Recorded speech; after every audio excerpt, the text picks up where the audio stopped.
Hey everybody. This is something new. I figured we'd try. This is Styles Rockman, by the way, joined by my buddy Kaz. Yo.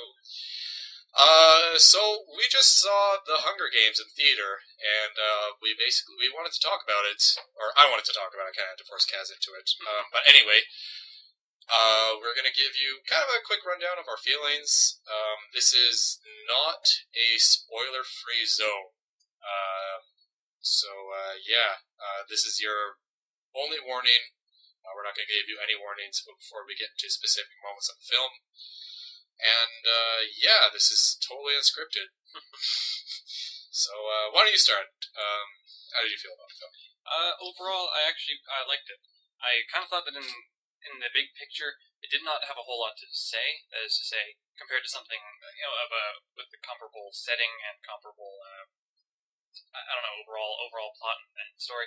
It was a very personal film in the sense that it was emotional. It had its highs and lows. It really you got into it and you really felt for the characters in it. It did not really have a message in the long run. Actually, you know what? I agree. I like the note about it being personal. I think that actually that makes a difference for me. I did not like the film very much, and normally Kaz and I have different opinions where I'm usually far more. This is pretty inverted for us. Normally I'm the one who dislikes a film. And I came out. I remember coming out of Hitman, like, wow, that was such a great movie. And then a few days passed, and I was like, wow, that was terrible. Or Sucker Punch. No, you know what? I was. You were in denial about Sucker Punch. I was, yeah, and then I realized, I owed up to that. But anyway, I did not like Hunger Games very much, and I really struggle with this because I feel like I'm that guy who's like, oh, I didn't like it because it's overrated. No, but I kind of feel like it, along the same lines as Kaz, it didn't really do much with it, and it felt very one-dimensional. A lot of the characters did, and I think with a story like this, it is very character-driven. So to have a lot of the humanity taken out of it felt just very blah. Yeah, for people who are not familiar with the story of the Hunger Games, people, as much as I hate people who say, oh, it's X meets X meets X, in this case you really can't sum it up by saying it's Battle Royale meets Death Race 2000. Yeah, or something where the basic premise is that the upper class is ridiculously wealthy and wonderful, and they live off the labor of the underclass, who live in just these hovels called districts. And as a kind of a punishment and a fear-mongering tactic, in retaliation for a rebellion by a number of the districts, they all, once a year, have to send one young male and one young female to this game that they call the Hunger Games, and fight it out until there's only one victor left. The premise is pretty startling. As was, if you don't know what Battle Royale is, it's a very similar storyline.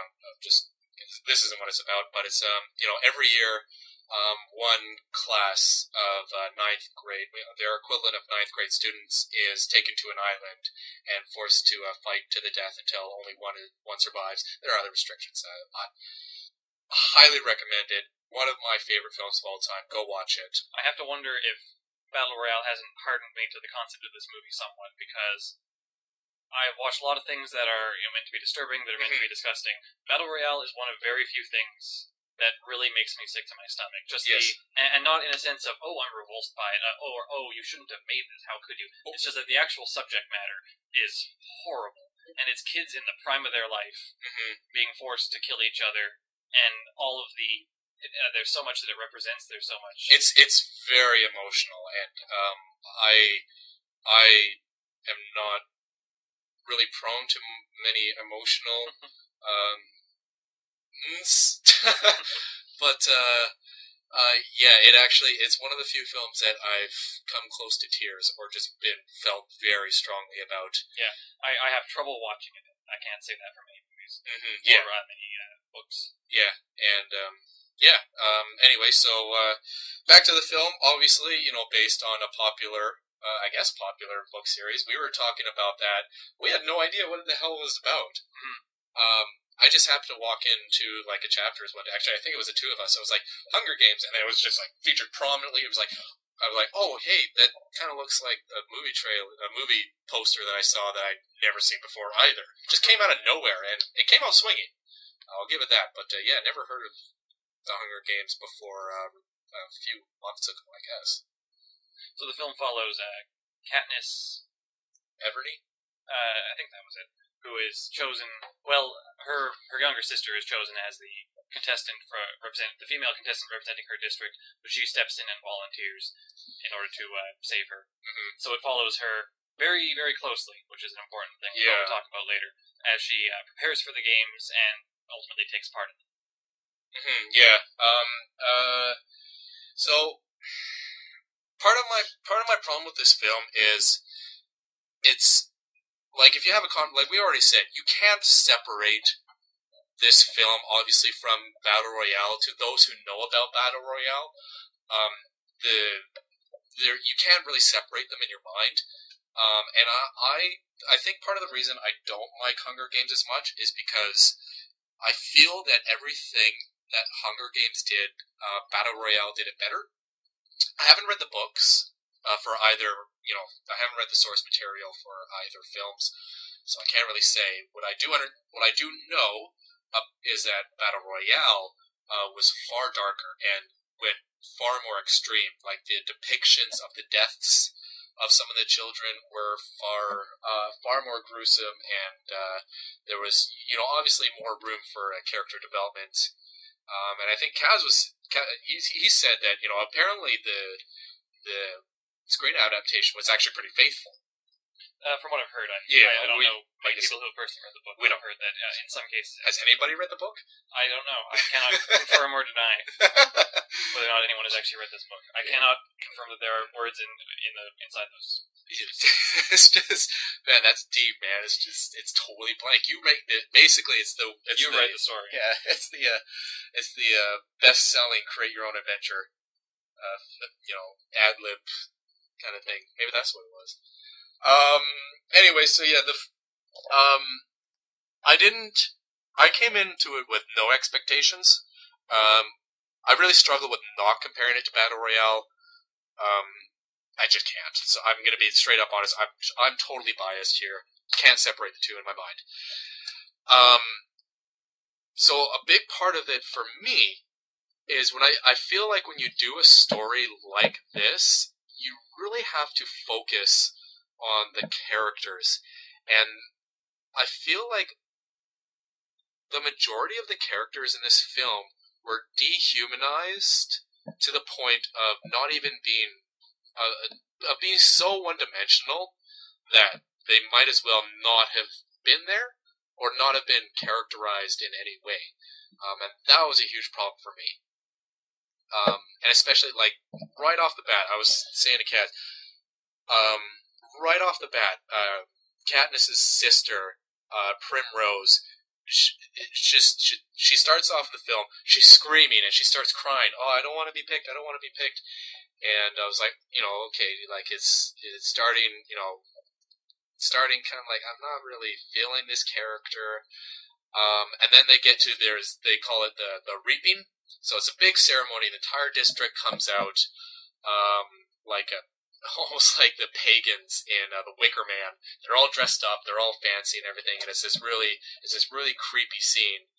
And they get up to the point where they have to register with their own blood. And then again, Primrose, she starts freaking out. Oh no, they're gonna prick me! It's like a fucking little pinprick that, and she has to sign with her blood. And she's just an archetype. I don't know.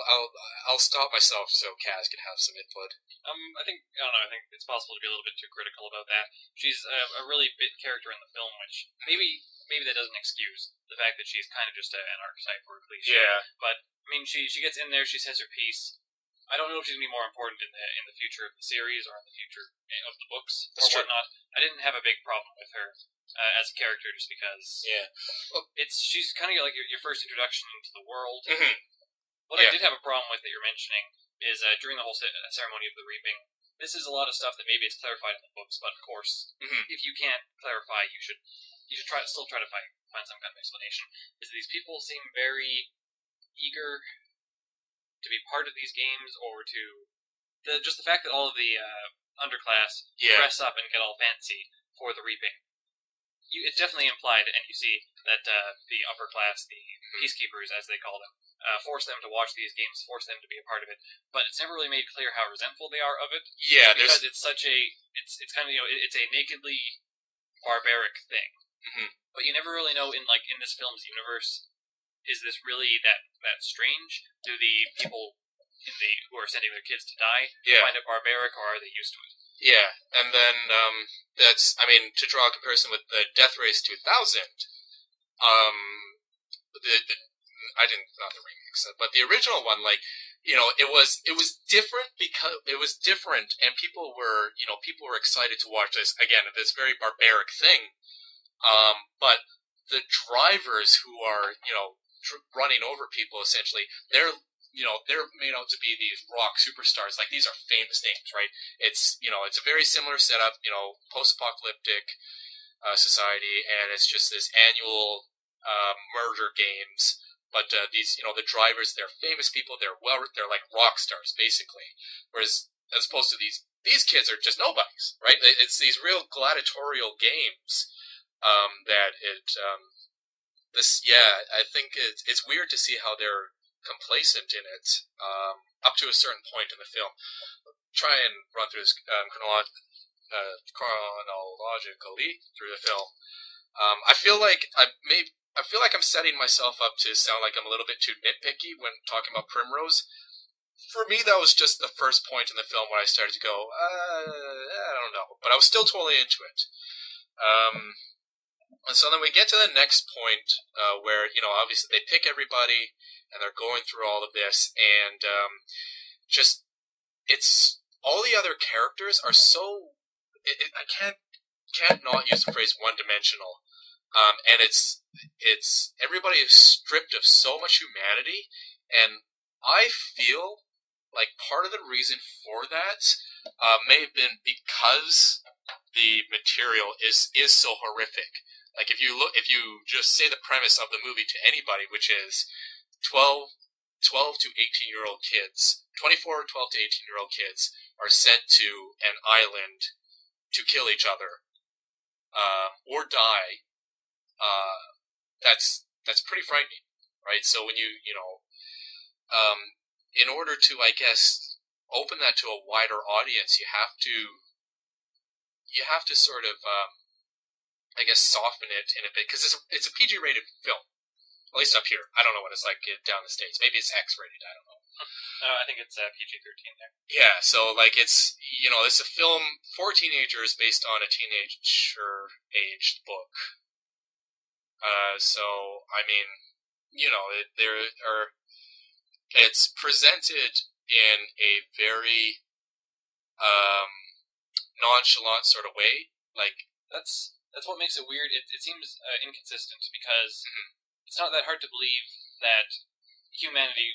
I'm kind of borrowing a point from Red Letter Media, or the half in the bag review of this movie. That it's not that hard to believe that humans could enjoy a blood sport and just somehow block out how horrible it was, or how inhumane it was at some point in the future, because there have been points in human history where we've done just that. We've watched blood sports and we've enjoyed them, and we thought, oh, well, it's just normal, it's part of society. I watched Bloodsport. That was one of my favorite Jean-Claude Van Damme movies.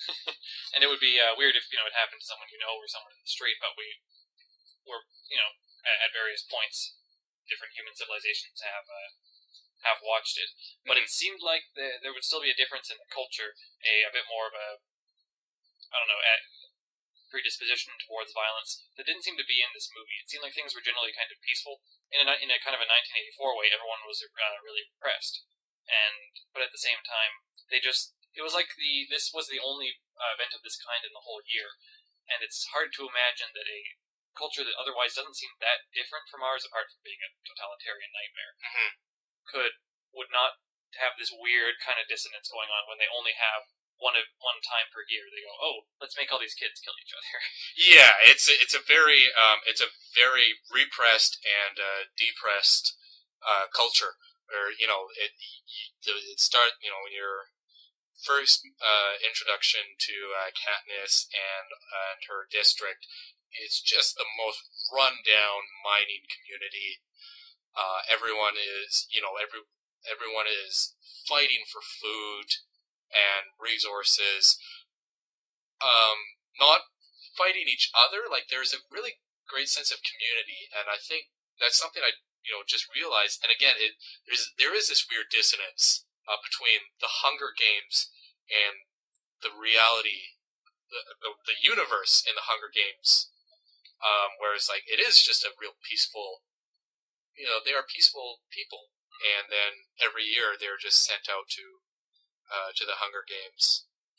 Yeah, my problem is more with the upper class, because they just live in a whole different world where they're living on the backs of these people, and they're all pampered. They're all like incredibly decadent. Yeah, like the first, I don't know who she was. I can't even remember her character name. I'm not going to be bothered if you don't fucking comment and tell me what her name was, because I don't care. But the first character, she comes out and she's at the reaping, and she's the one pulling the names out of the lottery. Oh yeah, she's like the aristocratic and that's the representative of District 11. She's part of the upper class, but she's the one who stays with the. She's like the Fife. She's like the Fife Lord. Yeah, and very clearly, visually referencing Marie Antoinette, and which is like the upper class. They're all like, they have this really weird, almost Renaissance Renaissance-y kind of punk look to them. I actually kind of like the aesthetic. It's weird, but it's sort of just there. There's not a whole lot of focus on it. There's not any like long panning shots of like a nightclub where people are like doing weird funky dances and their like purple hair pieces are just kind of flying around. No, it's just there, which I actually like that. That was I thought really cool. It actually really helped to portray the image, to I guess portray the aristocratic society as the aristocratic upper class as really separate and distanced from the lower class. Whereas so it I guess that's part of the the trying to part of trying to explain their understanding, their acceptance of the games. You definitely got the feeling, and I guess this was communicated well enough, that the underclass to them was just not barely even human. Yeah, they didn't register any kind of sympathy or empathy or understanding of them at all, which makes sense that these people are so rich and everything is just normal. This is the status quo. And maybe that's something that was explored more in the books, that these upper class people just feel no remorse about this because it's the way it's always been, and they just believe in their heart of hearts that they are right. But even that, there are some characters who are really sympathetic to the underclass here and there, and that's weird. Yeah, it's a little weird. I kind of get the feeling, again, this is something that could be in the books or maybe in the expanded universe. You could certainly say that everyone you see in this movie, because they are so close to the actual filming, the actual events of the Hunger Games, as they are being filmed in universe, that is to say, that they are like the richest of the rich. They're like the royal families of this society. It seemed weird to me that there was like the lower class who had nothing, did all the work, and everyone lived off their labors, and there was the upper class, and there seemed to be nothing in between. That didn't make a whole lot of sense to me. I feel like there was no middle class to speak of. It felt like a very simple and immature commentary on our society as it is now, or I should say Western society as it is now. I don't know about as it is now, but it did seem a bit oversimplified for the kind of totalitarian future it was. Yeah, that's something I want to touch on more later. Yeah, I don't want to accuse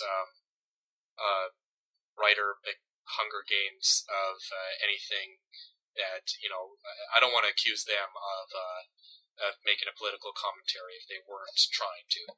Well, we should just. Yeah, you know what? I want to stop. I want to stop right now. Excusing us for not having read the book.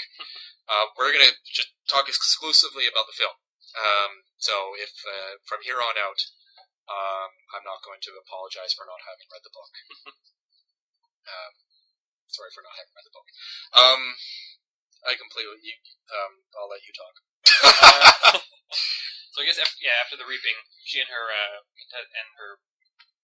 fellow people who are going to be killing each other are moved to, I guess it was the capital city, to be beautified and to try and make an image on the people. This whole thing is treated like a reality show. There are cameras all over the arena where they have all the students pitted against each other, and there's a recurring idea that they have sponsors, which is kind of a plot device ultimately, but it never really gets addressed. Do they get sponsored at all? I don't know. Yeah, they get sponsored. That's where the film comes from at various points. I thought it just came from Woody Harrelson's character. I don't know. Who knows? But the idea is that they treat it like a big reality show, so the characters have to... Well, it's a pageant. It's a pageant in essence. You know, they get to when they get there, it's a gladiatorial pageant. You know, they literally come out on chariots. You know, and in the case of Primrose, Katniss and Peter, the other character from her district, they are literally riding on chariots of fire, and it feels kind of shallow, but it does fit what they were going for. Where it is this really there's this disconnect between the fact that they're all going to die or kill each other, but they're treated like heroes in a way. So yeah, it does feel it feels very much like they're setting this up like a gladiatorial games. I felt that it was weird. It fit the mood and the theme of the film, but it was still weird, and it actually dragged on for a while. The actual Hunger Games don't really start until about the second half of the film, and are over very quickly. I don't know about that, but it did set up something I did kind of like about the film that did separate it from Battle Royale a lot, which is that the characters have a lot of time to know each other beforehand. Or there's to say, a lot of characters who don't know each other are thrown together. Yes. And have to kind of decide whether they're going to befriend each other or not, because there, of course, is this problem which keeps on coming up, that is, why get close to people if you know you're going to have to kill all of them? Yes. And they could have done more with that, but they do a decent job just addressing the fact that this is a really weird situation for all of them, especially because there are two people from every district. So, yes. Of course, she's paired with a boy. And they end up using the idea that the two of them are in love or know each other or are friends to try and appeal to the masses. Yeah. Not really sure who they're trying to appeal to. They say repeatedly they have to get sponsors, who I guess are big companies, wealthy people. They're anonymous. They're never addressed. People who get attached to a certain contestant in the Hunger Games and want them to succeed, and through some mechanism we're not sure of, they're allowed to send them gifts or rewards. Yeah. So Katniss and the male contestant that she's the guy from her district that she's paired with, have a bit of a sometimes false, sometimes real friendship and relationship building, in the hopes that people will think, this lovely love-struck couple, feel sympathy for them and sponsor them. Yeah. Like they were, they come out and it's basically, each, I like contestant. I'm going to use that. Each contestant has an interview with, this, I guess he's like the main announcer, the public face of the Hunger Games. Kind of slimy interviewer. Yeah. Charismatic, but TV charismatic. The guy played by the real Don Steele in Death Race 2000. Think that, but actually a little bit less charismatic than the real Don Steele. He interviews each of the contestants, and Peter comes out last, and he says, I don't have. He asks the interviewer asks if he has a girlfriend. He says, no, I have a crush on someone. It's like, oh, hey, if you win, I bet she'll go for you. And he goes, no, she actually came with me, and that was sort of where they all went, oh, we should totally set up, you guys. And the relationship does actually develop. It develops organically. I didn't really have any issues with the arc between Katniss and Peter. Yeah, I was kind of surprised by how much I came to like the two of them. Yeah. Normally, I'm not one for any kind of romance in movies, but even actually, there's a bit of a romance between her and another guy at the start of the film in her home district. That just another guy that she knows, and which I also you only get to know him for a very short amount of time, but I still like the two of them. I like the dialogue between the two of them. Yeah, some of the I don't know. At point the beginning of the film, I felt was it was kind of awkwardly written. It was written in a way that felt like it was rushed, almost. I don't know. It felt a little unnatural, but it sort of smoothed out into later in the film. I feel like at the beginning of the film, they're kind of setting up a whole lot, and a lot of it is not really clear. Yeah. So, and people talk in ways or have behaviors that don't seem normal. But maybe they're supposed to be normal in the film's universe. You don't really know yet. Yeah. One thing I'll say about the film while we're talking about this part is, for at least maybe the first third of the film, I think it's really effectively shot. Which is to say that you really get, they really do a good job of with camera effects and with the filtering of sound and all sorts of things, making you feel like, oh, you are this character. You really get a good impression of how it would feel to be in this situation, to know that your life may or may not be effectively ending. That there's just this cacophony of new places and new sounds you're hearing, that they're taking you to meet all these people, and this whole time in the back of your head you're just going, you've all doomed me. Yeah. This is the worst day of my life, and everyone is treating it like it's this big, wonderful thing, like it's such an honor. And there's all these moments of standing before a crowd and the noise pans out, or the noise filters out, or there's this blurring effect, and it just does a great job of really following Katniss and making you empathize with her, which I think kind of comes to be the downfall of the movie as it goes on. Yeah. For a lot of reasons. So then, after all the ceremonial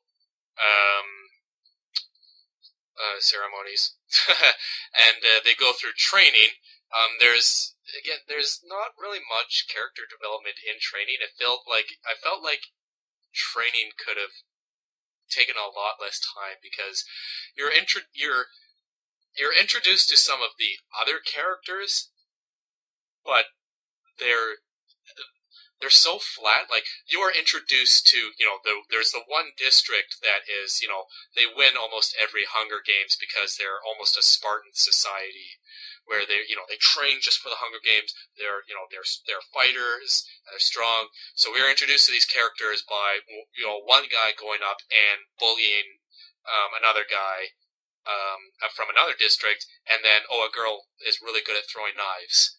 That's her character. She's a knife thrower. Did she have a name? I don't think she had a name. I don't care if she did or not. So, like, they're stripped, absolutely stripped of any humanity. When I want to emphasize this now while I'm talking about it, that is, in my opinion, the number one downfall of the film, is that all the other characters, I mean, not just the kids on the island, especially them, but not just them, they're all stripped of any humanity, and there's no emotion when they die.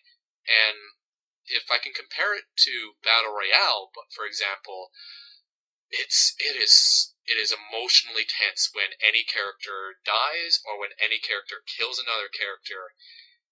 Like, you have come to know these characters. They have had their own personal arcs. There have been proper introductions and conclusions, I guess, to them, and you really feel like they're real people, whereas in this film they're just not. Yeah, I don't think that's such a gigantic problem, and I think there are some characters in Battle Royale for whom that's not true. But I think it is a problem that I admit, and I think it all stems from the movies constantly following Katniss, as in literally every scene follows her. It's Katniss' story. It's not shot in a documentary style, but it follows her all the time. You only ever see her perspective. Actually, that's not true. There are some scenes where you see other people who are behind the scenes who are controlling the games and managing them. But it kind of felt like Apollo 13. where it was Tom Hanks and Kevin Bacon's story. And then every once in a while they would go back down to NASA and then show a bunch of people like, I can't do the math. I can't do the math fast enough. And then back to the spaceship. And I think, it kind of falters because of that, because she doesn't get to know that many people. The people that she does really get to know are usually decent characters, or at least interesting and important to the plot. And she doesn't really get to know anybody else, and they just remain kind of a blank slate because of that, or just whatever archetype they are. Yeah, and what was really bothersome for me is as soon as she gets out, there's the big when they're all finally the Hunger Games have started. There's this they all start at the same area, and there's this, they call it the cornucopia, forgive me, and it's just this real central place to the island, where there's a whole bunch of weapons and supplies, and it starts off, and obviously mostly everybody runs to the supplies, and a bunch of people get killed. That I think was the start of my problems with the film, is because it was so bland. To see, they were like the problem with action films and shaky cameras now. It was a huge problem, because I feel weird saying this. I really wanted to see kids killing other kids, and I wanted that to be dramatic. I didn't want it to be like glossed over. Yeah, I didn't want it to be like a World War II film where it's a bunch of nameless soldiers being blown up. That's effective for different reasons, right? I wanted this to linger on, and I wanted to be like, it could have been so much more powerful if it was just slowed down and really focused, but it was not. And a lot of times you'd see the camera it would do the Tarantino thing where it'd cut away and you'd see a splash of blood and then a body fall over, but you don't know what happened to them. And then there was, after the big fight, there's just this sweeping shot of the carnage, and then back to Katniss. And then the Hunger Games have started. I think that was kind of a sacrifice to try and keep it at a PG-13 rating and not be too horrific, but it begs the question of, should you be telling this story? Should a story have this kind of horrific content if you're not going to really explore the gravity of it, even if you are condemning it in the story? Yeah. I felt a similar thing. I didn't have as much of a problem with that, because I understand why they had to do it to keep it as a PG-13 movie, and that wasn't really the focus of the story. But I have to admit, I did think about it. Not seeing it didn't bother me so much, also because it wasn't that important to a lot of the characters.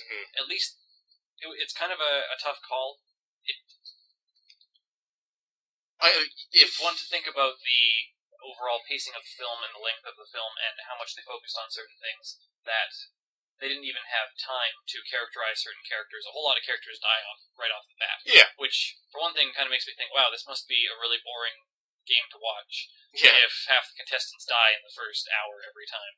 But that's neither here nor there. I think there were certainly a lot of the movie that could have been tightened up or cut to have more time to establish more of these characters, because a lot of them really do just appear just to instantly die. Yeah, and like Styles, Rockman, Hutch, whatever, said, it loses. There's not all that much potency in that, and it does seem like kind of a waste to have all these deaths and such a horrible thing take place and have it have almost no emotional effect. Yeah, I think that was a big problem with it. And then, my next huge problem, and again, this is sort of the same argument, is after Katniss has gone off, there's a big, I guess, kind of scandal, whereas there's like a faction that is formed, which I guess was formed previous to the game starting.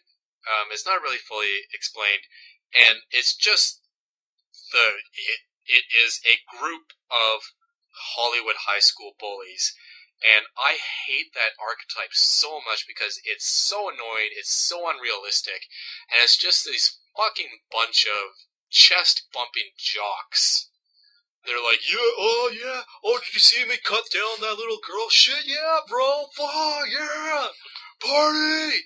And I was like, oh my god, I want them to stop talking. I want absolutely nothing to do with any of these characters. They're so dry. and I was like, oh god, it was really painful to watch, and it was really painful for me to listen to. But they were no more or less developed than any of the other characters. Like, the ones that get killed off right away, they were all their screen time was just them being small and meek and victims. And that's really what they were, bred to be. And then these other ones were bred to be the asshole in the horror film that gets killed in the most gruesome way with his back turned to the monster, right? Like that's what these characters are. They are the guy with the mustache and the slicked back hair. Yeah, I guess I can't really argue with that. Except to say that they obviously did a good job of demonizing them, but maybe they went a bit too far. They went way too far. A little bit silly with it. And the idea of, I guess you could say that the point is that even for them to have grown to like this game or enjoy it shows that they are a problem, that they are bad people as well. Mm-hmm. But I am kind of uncomfortable with the idea of trying to create characters who justify killing teenagers. That is to say, oh, these guys are so bad that it's okay to kill them. Yeah. At the same time, I felt like the movie it didn't bother me. I understood why they did it, because it is nice to see a character who is traditionally heroic. Yes. That Katniss, despite being kind of a badass, is not just a merciless killer who she would rather not kill anyone if she had the option. And I kind of admire that, and I like that, because I think we have a dearth of heroic characters in films and too many anti-heroes as it stands. Yes. But she never got her hands dirty to a real extent. And again, I understand. No, she only. But it seemed like a bit of a cop out where she was almost always indirectly responsible for people's deaths. It felt a bit like Disney-like, or it was self-defense. Yeah, it was always either self-defense. And it was so fast. It was like, there's a guy, and she threw a spear at her, and she just shot him immediately. It was that fast. Yeah, it's like reflexive self-defense. Greedo always shoots first, and Katniss gets to shoot back, and is the victor. Yeah. It felt like, I don't know, if you really wanted to drive home the point of how evil these things are, for her to really have to get her hands dirty or her hands bloody, might have been effective. I'm not going to say it's a point against the movie. I understand why they did it, but it stretches believability at times that she can survive this entire thing. All of the problems basically just take care of themselves. It's the really asshole-ish kids kill the not so asshole-ish kids, so she doesn't have to. She never has to get her hands dirty. It feels a little bit contrived. Yeah, and let's compare it to Battle Royale, whereas like I said, most of the characters were developed. Some of them weren't, but that's just time constraints within the movie.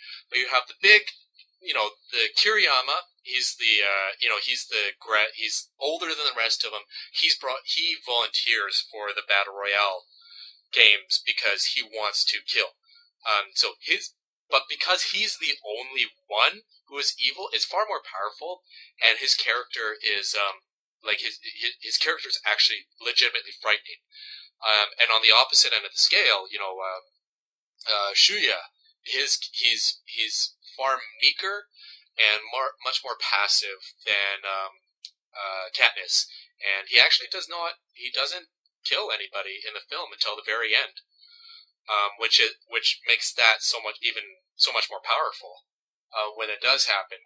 He kills the teacher, and it's kind of in self-defense. He thinks that the teacher pulls a gun on him, when in fact it's just a water gun. But he guns him down, and it's a huge moment for him.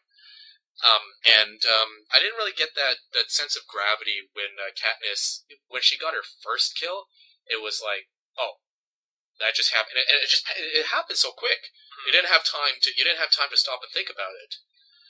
Yeah, I guess you could say that Shuya is a much better kind of stand-in for the audience to empathize with the situation. Yeah. Because he never has to get his hands dirty. He manages to observe everything without having to take a stand on whether it's right or wrong one way or the other. Whereas a character who is just an awesome, badass survivor killing people left and right, very soon, would have to you know, it would be hard putting yourself in his shoes if you were the kind of person who would say I would not kill anyone. I would refuse to take part in this. Yeah. So it gives you a chance to really empathize with the situation without feeling like you're having any perspective forced on you. That it's okay to kill in the situation. Yeah. Until he is at the end, and that's skillfully handled. I kind of feel like Katniss, they kind of wanted to have it both ways, where she wasn't a killer, but at the same time they didn't want to make her passive. Yeah, they didn't want to make her. They wanted to make her get her hands dirty, but they didn't really deal with the consequences of that at all.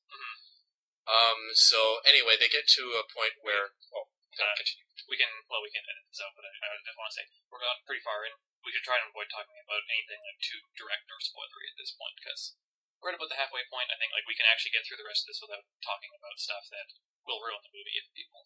Yeah. Okay. Anyway, so it gets. Well, I just took the wind out of everything I was going to say right there. So there's a point in the film where Katniss is in a sticky situation. She gets. I don't know if I want to say that anymore. Should I? What we're going to talk about? The point when she's up in the tree and. Yeah, I guess we can talk about that. Okay, so she gets caught up. She gets caught by the faction, and they're gonna kill her, but they can't catch her up the tree, so they're just gonna kind of wait it out. And so she I don't even remember what I was gonna say. She escapes. I was gonna talk about Battle Royale.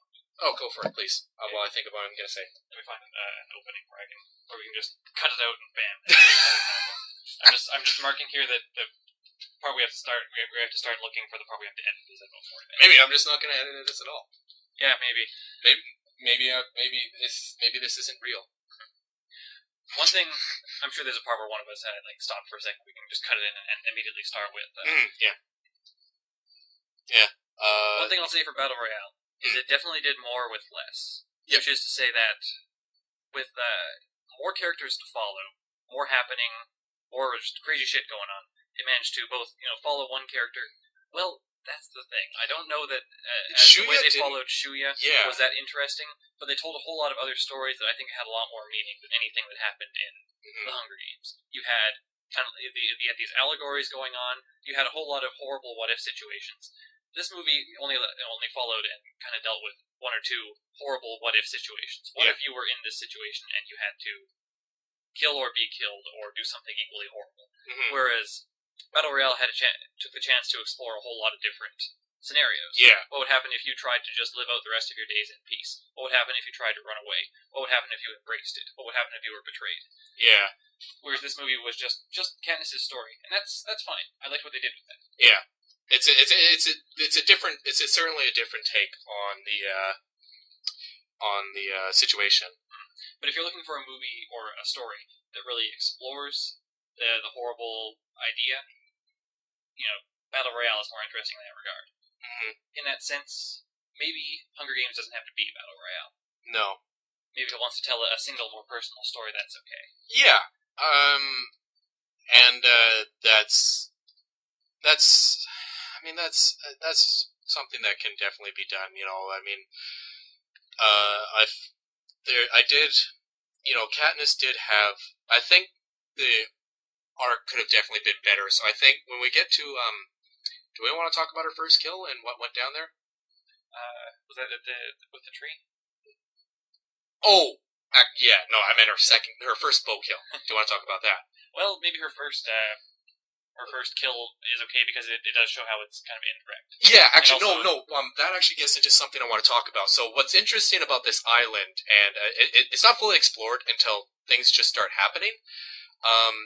What happens? So we're first introduced to the fact that this island is fully controlled by the aristocrats, and to the sense where they can alter the geometry. They can create, they can create things. Apparently they can create matter.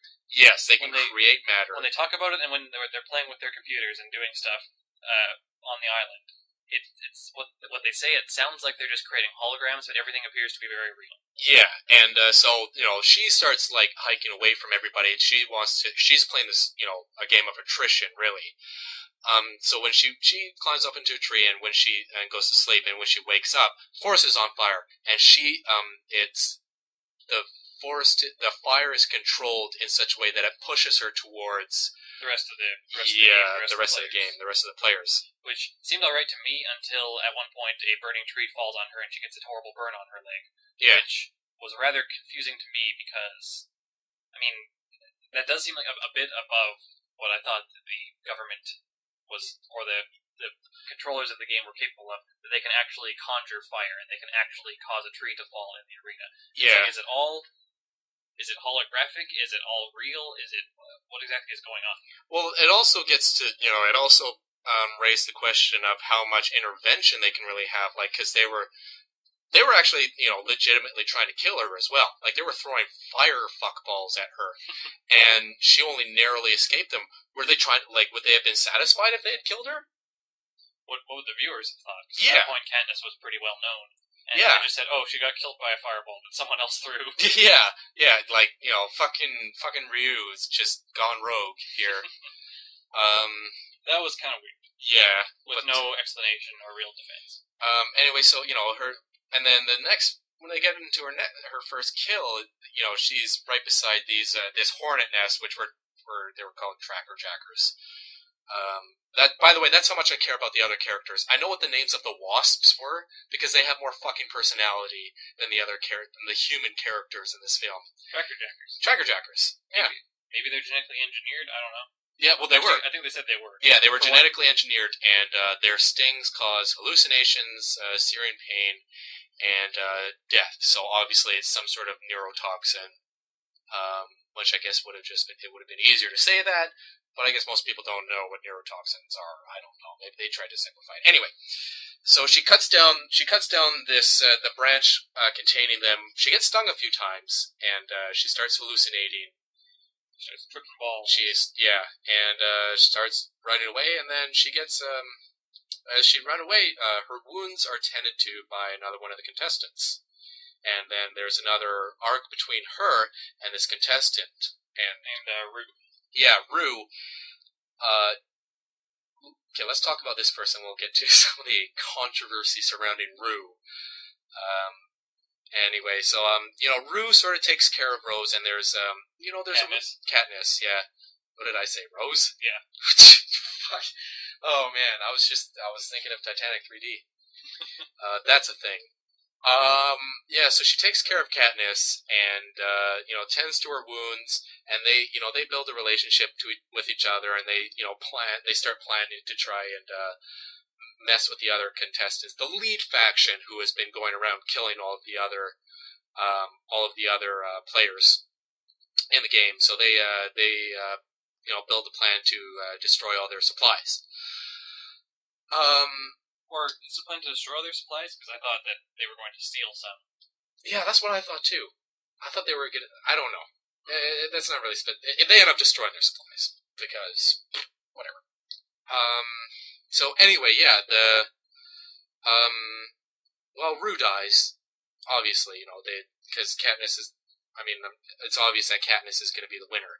When Rue dies, this is her second kill, so it happens so fast where they get jumped, and Rue dies, and then immediately Katniss fires her bow and then kills the other person, and it's over just as soon as that. And like it felt, I don't know, like I didn't really understand the connection that between Rue and Katniss. I understand that Katniss was grateful for Rue tending to her wounds, but when she died, I felt like her reaction was a little bit disproportionate. It goes on a bit too long. Yeah. I think it would have been fine if it hadn't gone on quite as long as it did, but it was very powerful. It was the wrong moment to do that. I liked Rue, and I liked the relationship between the two. I liked Rue. Because Rue was definitely really innocent, but it, again, kind of brings up problems of, in this world where this is kind of normal and accepted, why are there just a couple people who don't want to be part of it or who are disgusted by it? There's this little girl who doesn't want to doesn't want to kill anyone, doesn't want to be part of this, so she just helps out Katniss. Which, exactly what her long-term plan is, I don't know, but maybe she wants to go out being nice. Before somebody else takes advantage of her or kills her. She wanted some of that ass. But I thought Rue was okay. I liked her, or at least I liked. I liked her character. Yeah, I liked her character. I liked her character relative to the other inconsequential players. And her death sets off some interesting events in universe, but I'm not going to go too much into that. Yeah. But I couldn't help thinking that the guy who ends up dealing the killing blow on Rue and immediately just gets shot down by Katniss in a second, he probably had a family too. They're probably kind of sad. But it just kind of glossed over him because, hey, that guy was a dick. Yeah. He killed this important character. He deserves to die. Mm-hmm. And meanwhile, everyone, Rue's family and all of her friends and whatnot are just freaking out over the fact that she's dead. And Katniss is literally crying and screaming in hysterics. And the other guy is just rotting. Yep. he's being. Fuck him, he was a jerk. He should have been like Katniss and not tried to kill anyone. Yep. Which, maybe that's an okay message, come to think of it. I don't think it's okay to demonize him and marginalize him to that extent. Yeah. But because he was killing people, going along with the rules, going on with the game and killing people. Yeah, he was. We're sort of projecting our own story onto this character right now. Maybe he was, just totally. He was scared, and he was just trying to survive. He saw an opportunity, to go back and see his family. And I think I'm just bullshitting here. Anyway, it's open to debate. Oh yeah, of course. You could say either what he did was inexcusable. Maybe any decent person would just, hey, who's the youngest kid? Okay, he deserves to live. We all deserve to die, or something. Maybe they would do something civilized. So it's kind of up to people to debate whether he deserved to die and whether he was an utter dick, or whether he was just doing what he had to do to survive. Yeah. Do you want to get into the Rue controversy? You know more about it than me, so it's up to you. No, I don't think it really pertains to the movie all that much.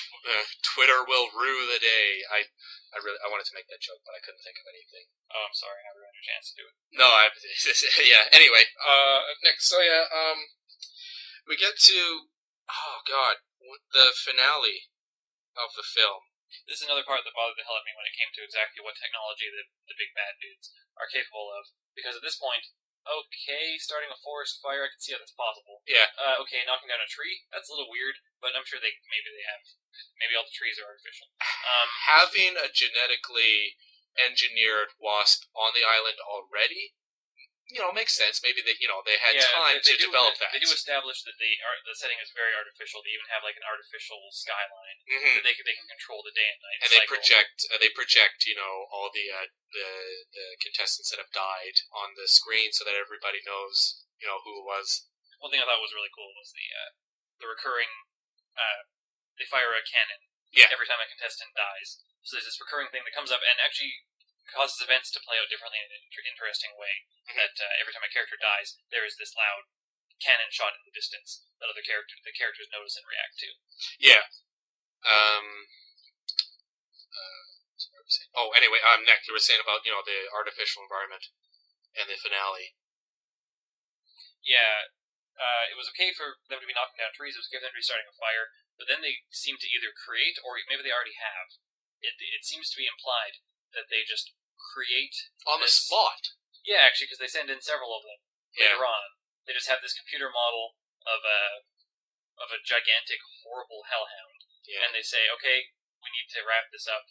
Send in the hounds," and they just bam, a hound has spawned in DE_island, and they spawn a liquor.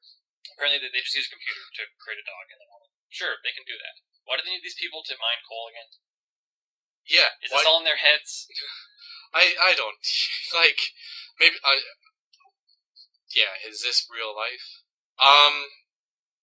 And also assuming that the games took place only over, it's established that at least 3 days take place. At least 3 days take place. We'll say it's anywhere between 4 and 5 days. I think that's fair. Actually, Yeah, no. At maybe least 4 days take place. Sorry, because there's 2 night scenes, and it's established that 2 other days take place behind the scenes. So at least 4 days happen. I'd say it was more than that because they do, or at least that it's not uncommon for the games to go on longer than this. Yeah. Because there are a few points where they mention that it's been a couple of days since this event happened, or you've been out for a couple of days, and the survivor of the previous game, who's Woody Harrelson, won't get into his character, tells the kids who are going to be participating that one of their greatest dangers is dehydration. Yeah. Which makes me think that this takes place over a pretty lengthy period of time. Yeah. If there's a possibility of them dying of thirst or infection, it's got to take place over several weeks. Yeah, so the fact that this has gone on for maybe only 1 or 2 weeks and they're already getting bored and creating these plot devices to wrap up the movie, like it felt weird. It took away from the games again. I didn't mind it so much. I thought in universe it kind of made sense because there were only a couple survivors left at that point, and they were trying to get them together for a final showdown, so that it wouldn't just drag on with them trying to find each other. But I just wasn't big on the whole idea of them just artificially creating stuff out of thin air. Yeah. Reminded me of another bit that this is going back a little bit, but it was very plot devicey. Kind of like the whole sponsor thing, the idea that they have to befriend these benefactors among the wealthy who are watching this game, and they will occasionally send them help.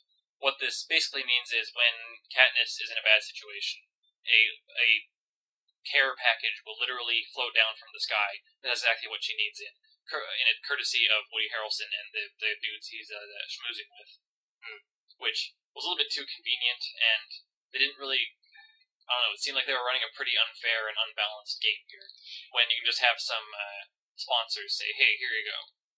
Here's some wizard juice. Here's the object that you need." Yeah. Here's some Deus Ex Machina. It felt like there was. I didn't get the sense that it was the games were about isolation and survival and brutality. Every time that there was all this intervention from the outside forces. Like I was confused as to what the purpose of the Hunger Games were. Was it a spectacle and at any cost, right? Was it just to get blood and see kids killing each other, or was it about culling the meek? So in a way, and instilling fear and retaining control over the underclass. In which case, intervention would not be a smart thing, because then you would be, you're making yourselves out to be the bad guys directly as opposed to indirectly. So I didn't get a sense. I did not understand what the point of the Hunger Games were. Mm-hmm. Yeah, they have some scenes where the president is talking to the guy the president of the Hunger Games, or whatever is happening. The king of the mayor of Earth. Talk about it a little bit in kind of vague terms. They don't really get into why they're holding the Hunger Games or what the purpose of any of it is. And I think it's in a backwards way, to the movie's credit, that it is textured enough and interesting enough that you get into it to the point where you start asking these questions. It doesn't change the fact that the movie, a lot of the world, kind of falls apart if you try to look at it closely. But it's a testament to the movie that we're into it enough to even bother asking and going, wait, what? That's true. I totally forgot where I was going. I guess they do establish that something. Yeah. They established that the redacted did some censored. Yeah. The fact that they're trying to intervene to make the Hunger Games more interesting, I don't know why they would need to compete for viewers when it seems like it's compulsory and everybody watches it. Yeah. I don't know why they would need to make it more exciting. They say in some ways they're trying to kind of control the underclass by the outcome of the game. Yeah. Well, to remind them of their place in society. I think about The Running Man, not the film, but the book, in which, the rules are clearly established that, all the the contestant will have, 3 days to, I think it's about 3 days to run free, try and hide, gather supplies, and run and hide before they release the trackers.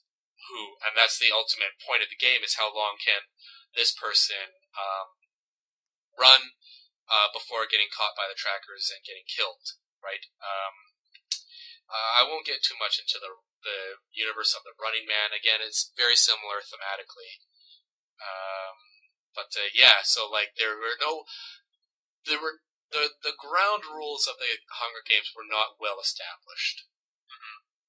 And there are a lot of questions that the more you ask of them of the universe it inhabits don't make a whole lot of sense. I don't know who the games are for. I don't know why they need to display them. Yeah, because what's kind of annoying is just that they have scenes where the president of I don't know, what was the president of being Donald Sutherland.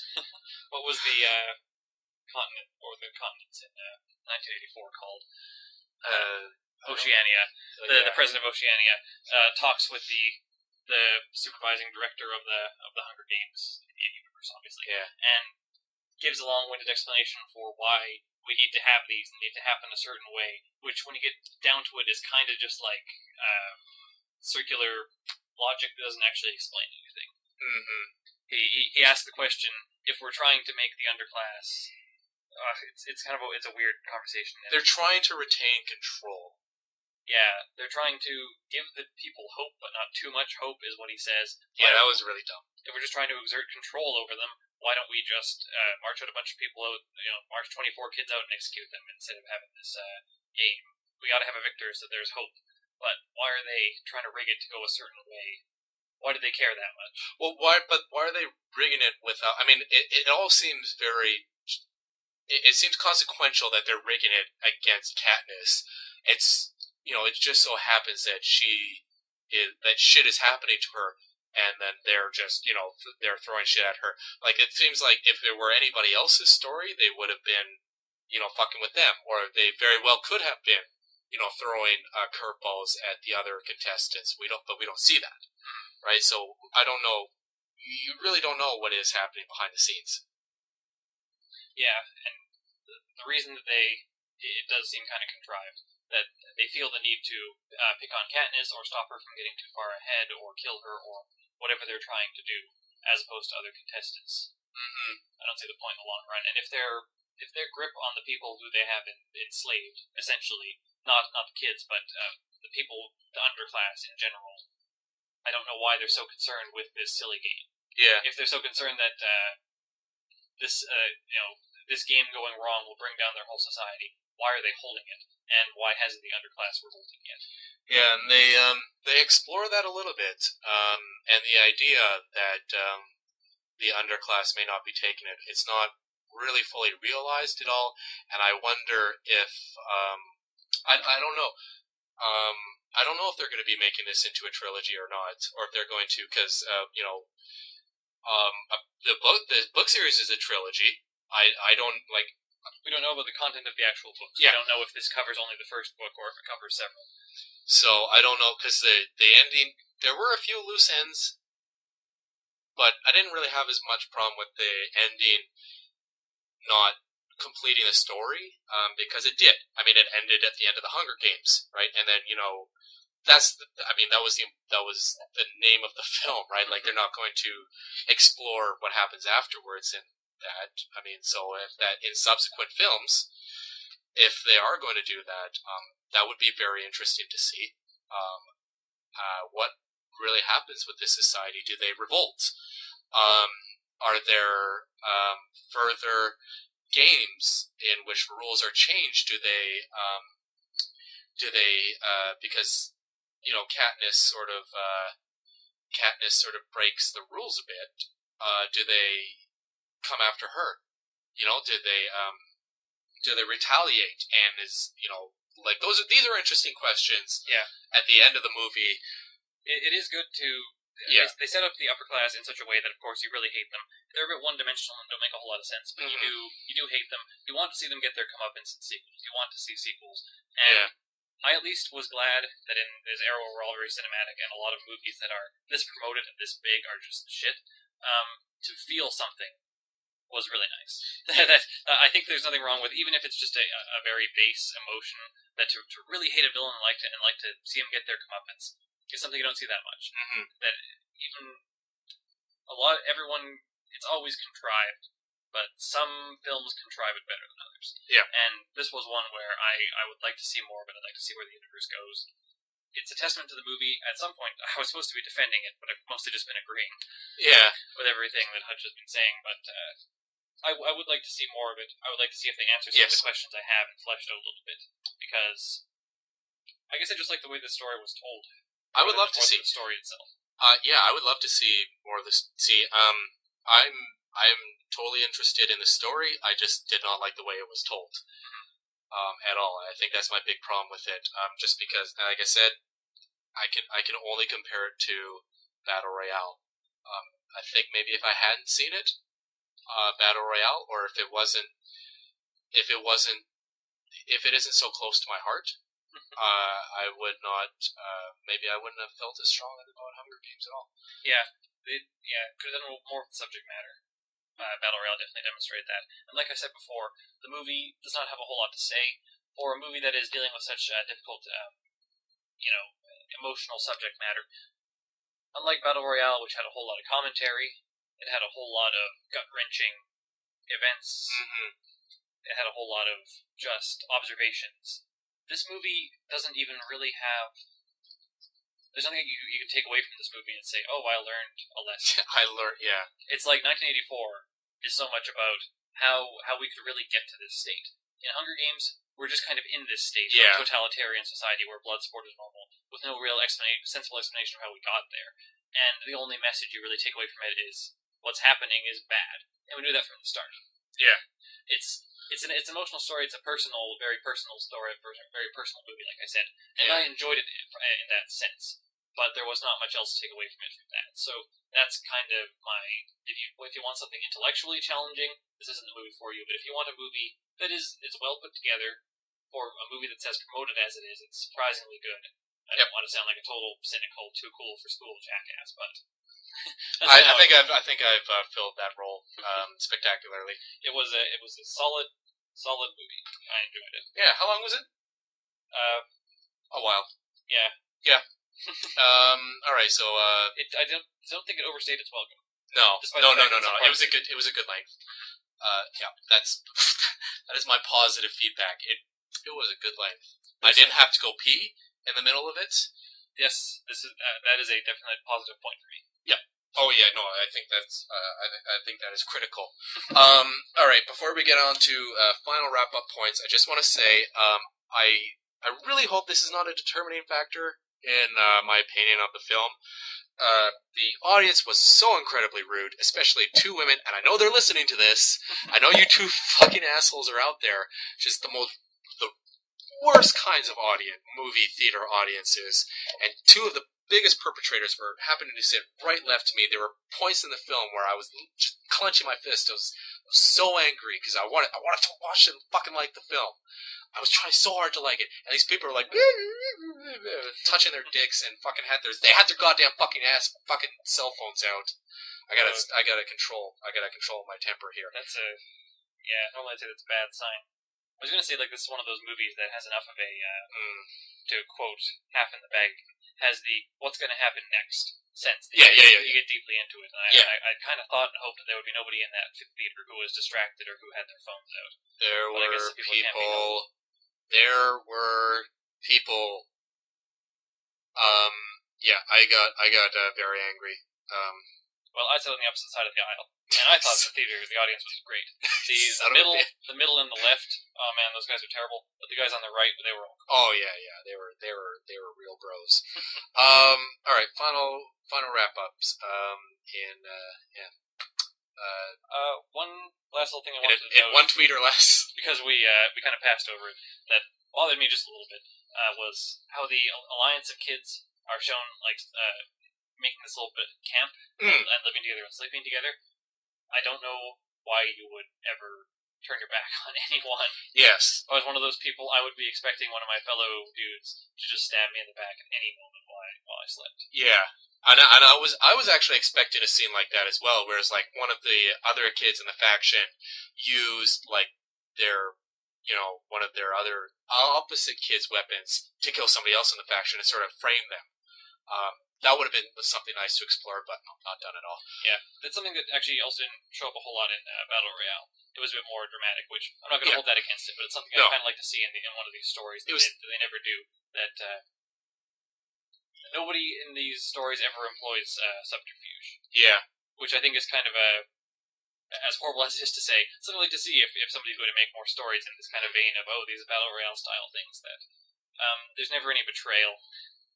There's never any, I'm going to play along like I'm going to help this person, but I'm going to stab him in the back. Well, there was, the girls, the War of the Girls, but that was accidental, and that was sort of something different. I don't care about spoiling Hunger Games. I will not spoil Battle Royale. All right, so are you done? Yeah, I think I've said all that needs to be said. All right. If you heard this review and have any interest in the movie at all, and we haven't just spoiled it beyond the point that you even want to see it anymore, I would recommend this movie. Would I recommend this film? Can't say. I can't say if I would recommend it or not. You can say no. Yeah, I don't know if I would say no or not. It's interesting. I would.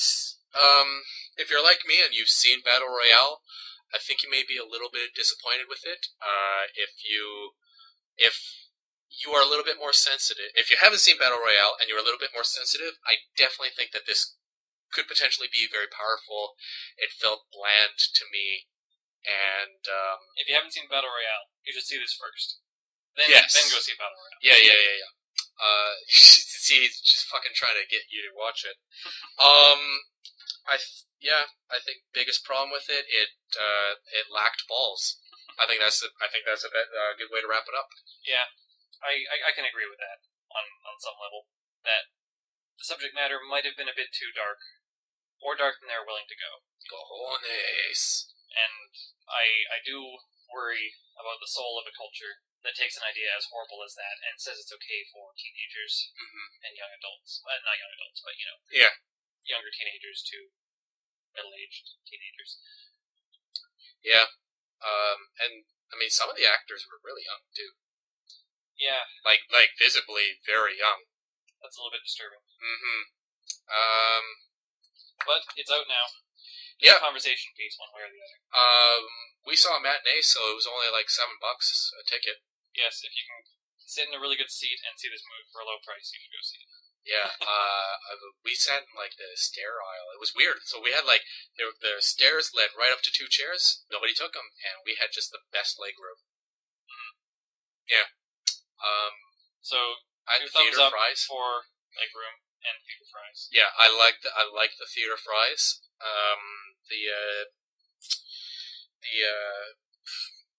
Theater smelled nice. The theater. It wasn't too cold. It was not. The film was not in 3D, so we didn't have. That's a definite plus for the movie. Yep. It was a comfortable viewing environment. So. Afterwards, that's a bullet point that they can put on the poster. In the film, there were attractions in the mall downstairs. Yeah. You bought a couple of pairs of pants too. Yeah. I think, and he didn't leave those in the theater, so that's good. Yes. A+ for Hunger Games. All right, yeah, all right. So let's wrap this up. Would you ever do this again with another film we watch? Yeah, definitely. All right. So now we've got our foot in the door. Yeah, that's it.